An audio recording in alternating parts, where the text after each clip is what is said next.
말씀을 듣기 앞서 알리는 말씀 전해드리겠습니다. 월세금으로 드린 헌금은 연약한 이웃교회를 위해 사용됩니다. 아울러 적어주신 기도의 제목들은 교역자가 함께 기도합니다. 담임 목사님께서는 심한 목감기와 기침으로 온라인으로 지금 새벽 기도회를 참여 중으로 계십니다. 목사님의 건강을 위해서 함께 기도해 주시기 바랍니다. 특별히 오늘 오전 8시 이금정 권사님께서 위암 수술이 예정되어 있습니다. 말씀을 전한 후 한 마음으로 기도하겠습니다. 이제 오늘 우리에게 주신 하나님의 말씀 읽도록 하겠습니다. 오늘 우리에게 주신 하나님의 말씀은 욥기 11장의 말씀입니다. 욥기 11장, 제가 가진 성경 구약 771쪽에 있습니다. 드라마 바이블로 함께 읽도록 하겠습니다. 제 11장. 나아마 사람 소발이 대답하여 이르되, 말이 많으니 어찌 대답이 없으랴. 말이 많은 사람이 어찌 의롭다 함을 얻겠느냐. 내 자랑하는 말이 어떻게 사람으로 잠잠하게 하겠으며, 내가 비웃으면 어찌 너를 부끄럽게 할 사람이 없겠느냐. 내 말에 의하면 내 돈은 정결하고 나는 주께서 보시기에 깨끗하다 하는구나. 하나님은 말씀을 내시며 너를 향하여 입을 여시고 지혜의 오묘함으로 내게 보이시기를 원하노니 이는 그의 지식이 광대하심이라. 하나님께서 너로 하여금 너의 죄를 잊게 하여 주셨음을 알라. 네가 하나님의 오묘함을 어찌 능히 측량하며 전능자를 어찌 능히 완전히 알겠느냐. 하늘보다 높으시니 내가 무엇을 하겠으며 수울보다 깊으시니 내가 어찌 알겠느냐. 그의 크심은 땅보다 길고 바다보다 넓으니라. 하나님이 두루 다니시며 사람을 잡아 가두시고 재판을 여시면 누가 능히 막을 소냐. 하나님은 허망한 사람을 아시나니 악한 일은 상관하지 않으시는 듯하나 다 보시느니라. 허망한 사람은 지각이 없나니 그의 출생함이 들나귀 새끼 같으니라. 만일 내가 마음을 바로 정하고 주를 향하여 손을 들 때에 내 손에 죄악이 있거든 멀리 버리라. 불의가 내 장막에 있지 못하게 하라. 그리하면 내가 반드시 흠없는 얼굴을 들게 되고 굳게 서서 두려움이 없으리니 곧 내 환난을 잊을 것이라. 내가 기억할지라도 물이 흘러감 같을 것이며 내 생명의 날이 대낮보다 밝으리니 어둠이 있다 할지라도 아침과 같이 될 것이요 내가 희망이 있으므로 안전할 것이며 두루 살펴보고 평안히 쉬리라. 내가 누워도 두렵게 할 자가 없겠고 많은 사람이 내게 은혜를 구하리라. 그러나 악한 자들은 눈이 어두워서 도망할 곳을 찾지 못하리니 그들의 희망은 숨을 거두는 것이니라. 아멘. 우리는 살아가면서 수많은 사람들과 관계를 맺습니다. 가족부터 시작하여 친구, 이웃, 직장 동료들. 오늘도 누군가를 만날 것이고 또 대화를 하며 관계를 지속할 것입니다. 그러나 모두 똑같은 관계라고 말할 수는 없습니다. 말이 잘 통하고 생각이 잘 통하여 더 깊은 관계로 발전하는 사람들이 있고 그 반대의 경우에는 적당한 거리를 유지하게 될 것입니다. 그런데 특히나 관계하기가 어려운 사람들이 있습니다. 누구일까요? 바로 고집이 센 사람들입니다.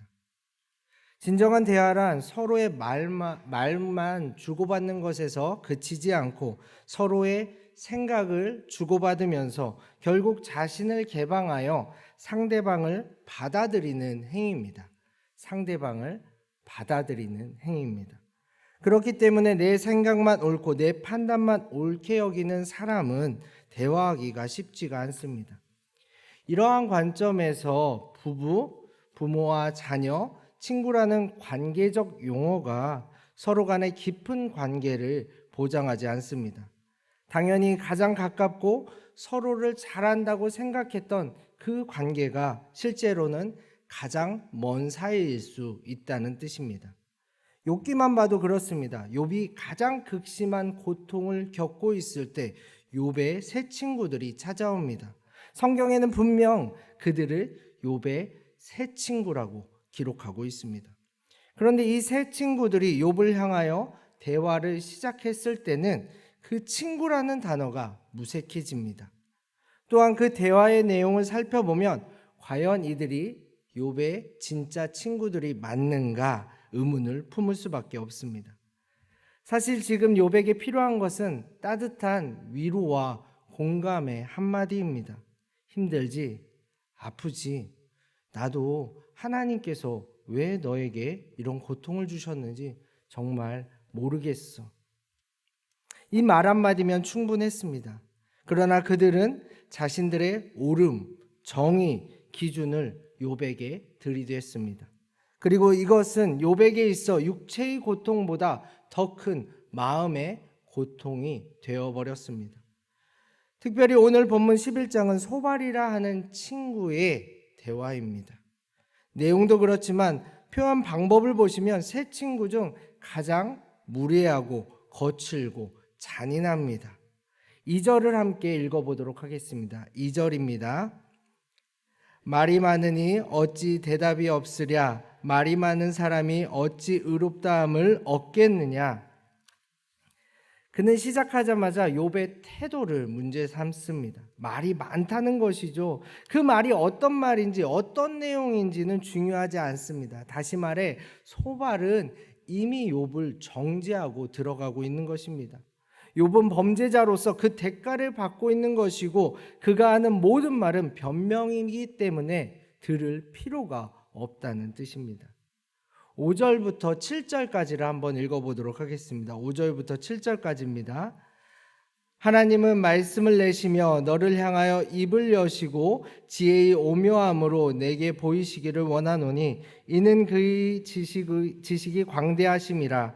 하나님께서 너로 하여금 너의 죄를 잊게 하여 주셨음을 알라. 내가 하나님의 오묘함을 어찌 능히 측량하며 전능자를 어찌 능히 완전히 알겠느냐. 소발은 엘리바스와 빌답보다 더 확신 가운데 단언하고 있습니다. 욥의 고통은 욥의 죄 때문이라고 말이죠. 또한 지금 욥이 당하는 고통은 하나님께서 욥의 죄 중에 일부를 잊어주셨기 때문에 오히려 가볍게 벌을 받고 있는 것이라고 말하고 있습니다. 지금 소발은 마치 자신이 하나님인 것처럼 욥을 평가하고 재단하고 있는 것입니다. 그러나 여기에는 소발의 큰 실수가 있습니다. 하나님의 지혜와 그분의 오묘한 신비를 자신만큼은 이해하고 있다고 확신하며 선포하고 있기 때문입니다. 실제로 7절부터 12절까지는 하나님의 신비와 강대하심을 찬양하고 하나님의 지혜를 정교하게 설명하고 있습니다. 그러나 이를 뛰어넘는 욥에 대한 하나님의 신비, 자신이 배우고 익혀온 신앙의 기준에는 절대로 적용될 수 없는 욥을 향한 하나님의 뜻과 계획은 전혀 이해하지 못했습니다. 이것이 바로 소발의 한계입니다. 이쯤 되면 진짜 회개해야 할 대상은 소발인 것 같은데요. 오히려 소발이 욥에게 회개를 촉구합니다. 13절과 14절에 구체적으로 회개의 방법까지 알려줍니다. 함께 읽어보도록 하겠습니다. 13절과 14절입니다. 만일 내가 마음을 바로 정하고 주를 향하여 손을 들 때에 내 손에 죄악이 있거든 멀리 버리라.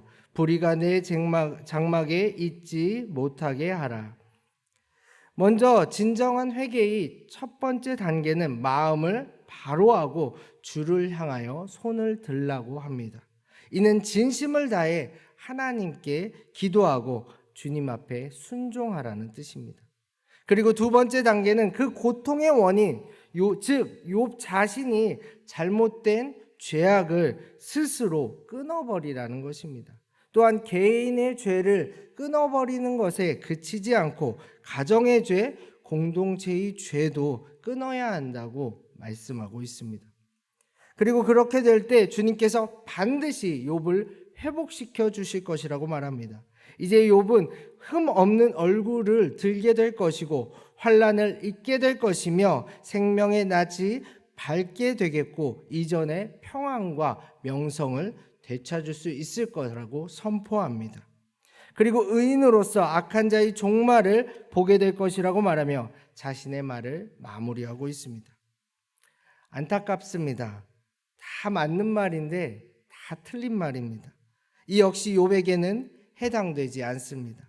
아시다시피 욥은 하나님을 누구보다 깊이 예배하는 자, 누구보다 깊이 제사 드리는 자, 하나님께 기도했던 자입니다. 그런 욥을 하나님께서는 이미 흡족해 하셨습니다. 또한 욥은 자신을 위해서일 뿐만 아니라 혹시 모를 자녀들의 죄악까지도 위해서도 제사를 드렸고 가정 공동체를 깨끗하게 구별하기 위해서 힘껏 노력했습니다.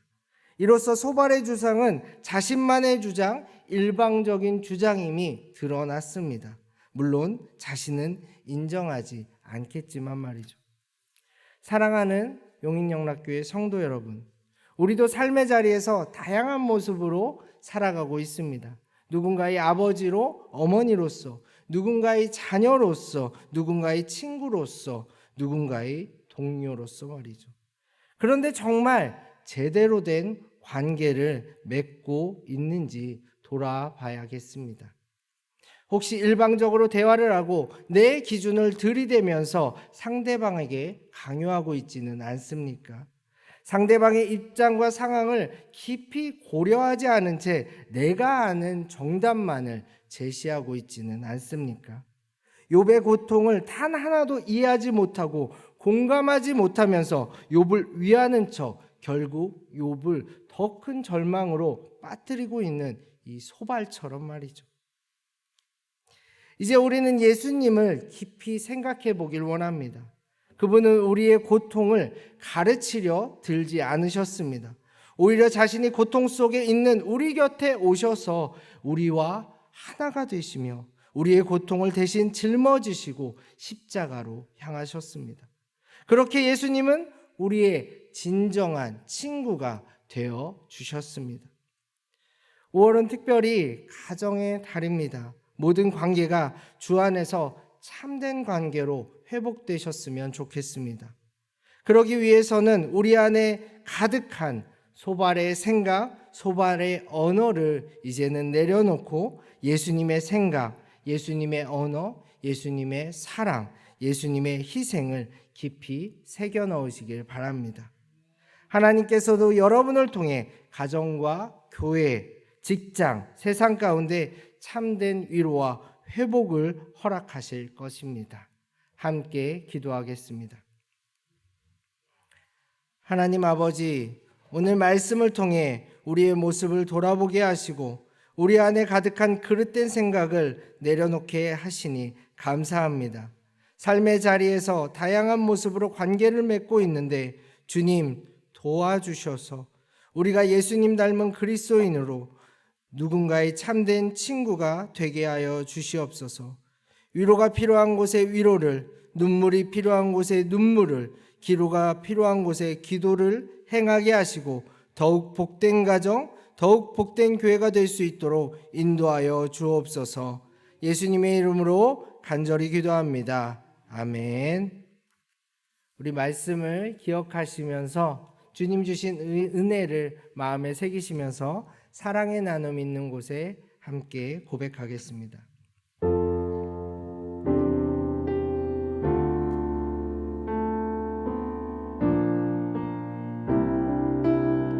사랑의 나눔